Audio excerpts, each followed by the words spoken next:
Saludos mis estimados compañeros. Hoy nos toca presentar para el seminario Horizonte Metodológico el diseño cuantitativo experimental cuasi experimental, cuyas autoras son la ingeniero Thais Aponte y quien les habla la licenciada Giletsis Malaver. En principio le tenemos que presentar lo que es el diseño cuasi experimental. El prefijo cuasi significa parecido. Por lo tanto, esta investigación cuasi experimental es un tipo de investigación que se parece a la investigación experimental, pero no es una investigación experimental verdadera. Aunque se manipula la variable independiente, los participantes no son asignados aleatoriamente a condiciones u órdenes de condiciones. Esto según Cook y Campbell en el año 1979. Tenemos de acuerdo a Pedashur y Smelkin en el año 1991 que el diseño cuasi experimental es una investigación que posee todos los elementos de un experimento, excepto que los sujetos no se asignan aleatoriamente a los grupos. En ausencia de aleatorización, el investigador se enfrenta con la tarea de identificar y separar los efectos de los tratamientos del resto de los factores que afectan a la variable dependiente. Los cuasi experimentos suelen realizarse en situaciones de campo en las que la asignación aleatoria es difícil o imposible. Suelen realizarse para evaluar la eficacia en un tratamiento, tal vez un tipo de psicoterapia o una intervención educativa. Continuamos con las características del diseño cuasi experimental. Antes de especificar las características propias de este diseño, es necesario recordar que en todo trabajo de investigación debe evaluarse lo que de forma genérica es conocido por validez. Como destacan Judd y Kenny en el año 1981, el propósito de toda investigación social es conseguir una información exacta y generalizable, lo cual equivale a afirmar que sea válida. Pues bien, entre las características del diseño cuasi tenemos población de estudio, metodología, usos y desarrollo. El muestreo no aleatorio consiste en la elección de una muestra según el juicio del equipo del investigador. La calidad del muestreo no puede valorarse ni a priori ni objetivamente, pues depende de los criterios utilizados para escoger a los componentes de la muestra. En la investigación descriptiva, esta se encarga de puntualizar las características de la población objeto de estudio.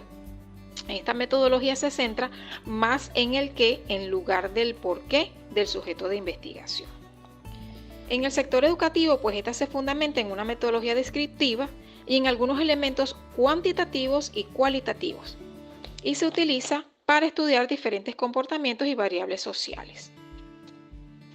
Cuando mencionamos que hay menor control de la variable, esto quiere decir que cuando se utiliza este tipo de investigación y al no haber seleccionado los grupos experimentales de forma aleatoria, ocurre una cosa, que no podemos garantizar que todos los sujetos tengan características similares, es decir, se produce un control menor de las variables. Esto trae como resultado que sean menos fiables. Todo esto conlleva a que este tipo de investigación no se utilice en contextos de laboratorio, sino más bien en contextos naturales o en las escuelas. Es decir, con todo esto, que se utiliza sobre todo en investigación aplicada. Pues bien, esta investigación cuasi experimental presenta tanto componentes positivos como componentes negativos. Para finalizar mi intervención, tenemos por aquí los métodos de investigación del diseño cuasi experimental. Entonces tenemos a los diseños transversales y a los diseños longitudinales. Los diseños transversales comparan diferentes grupos en momentos específicos del tiempo, y los diseños longitudinales estudian los cambios por los que atraviesa el sujeto de estudio en un periodo de tiempo continuo. Pues bien, estos métodos tienen como objetivo poner a prueba una hipótesis causal manipulando una variable independiente donde por razones lógicas o éticas no se puede asignar las unidades de investigación aleatoriamente a los grupos. En el tipo de diseño transversal se utiliza con el objetivo de comparar diferentes grupos en momentos específicos del tiempo. No es posible obtener una conclusión general con este tipo de diseños, por el contrario, se mide una variable en un momento concreto. En cuanto al diseño longitudinal, pues estos consisten en seleccionar diferentes medidas de la variable para cada sujeto de estudio, los cuales pueden ser una persona o un grupo de personas que conformen una unidad. En la presentación les hablaré acerca de la pregunta y los objetivos de una investigación cuasi experimental. En este tipo de diseño, la pregunta de investigación se formula en función de la hipótesis y los objetivos que se plantea el investigador. Cabe destacar que el objetivo de la investigación se centra en estudiar el impacto de los tratamientos y los procesos de cambio intra e interindividuales, a fin de conocer el efecto de la variable independiente. Un ejemplo de una pregunta de investigación para este modelo sería: ¿cómo cambia el patrón de sueño de los pacientes con problemas respiratorios antes y después de un nuevo tratamiento? Otro ejemplo que podemos citar sería: ¿qué puntaje obtienen los padres casados y solteros en una evaluación de habilidades de crianza antes y después de un curso de capacitación? Ahora bien, para el desarrollo de una investigación cuasi experimental se deben seguir 4 pasos sencillos que a continuación les paso a describir. El paso número 1 consiste en seleccionar el grupo que se va a estudiar y asignarle la variable. Es importante acotar que dicha selección no se realiza de forma aleatoria, sino que se refiere a grupos ya establecidos. Por ejemplo, los trabajadores de una empresa X o los alumnos que estudian determinada carrera. El paso número 2 consiste en la ejecución del estudio. En este aspecto se debe tener presente que la investigación cuasi experimental se fundamenta principalmente en lo que es la metodología descriptiva y el análisis de datos, tanto cualitativos como cuantitativos. Ahora bien, el paso número 3 consiste en realizar el análisis de los datos obtenidos con el estudio.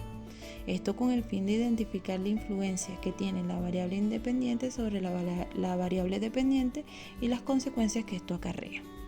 Finalmente, el paso número 4 consiste en establecer las conclusiones y presentar los resultados a las partes interesadas, para posteriormente crear estrategias que permitan dar solución a la problemática estudiada. Ya para finalizar con la presentación, les invito a explorar 2 ejemplos de investigaciones con diseño cuasi experimental aplicada a distintos contextos. En la primera, tenemos una investigación orientada a determinar la eficacia de las aplicaciones matemáticas como complemento de las clases de matemática. Para su desarrollo, de forma no aleatoria, se seleccionan 2 clases comparables. Una recibe la intervención con la aplicación y la otra continúa con métodos tradicionales de enseñanza. Una vez finalizada la intervención, se compara el rendimiento de los 2 grupos y el investigador puede sacar conclusiones sobre la eficacia de la aplicación.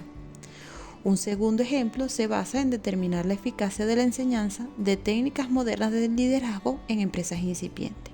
Para llevar a cabo este estudio, en lugar de asignar artificialmente a las empresas a diferentes grupos, el investigador observa aquellas empresas que adoptan de forma natural dichas técnicas y compara los resultados con aquellas empresas que no las aplican. Finalmente, agradecemos su atención a nuestra presentación y los invitamos a reflexionar en las palabras de Thomas Huxley aquí citadas, con el fin de fortalecer nuestra labor investigativa.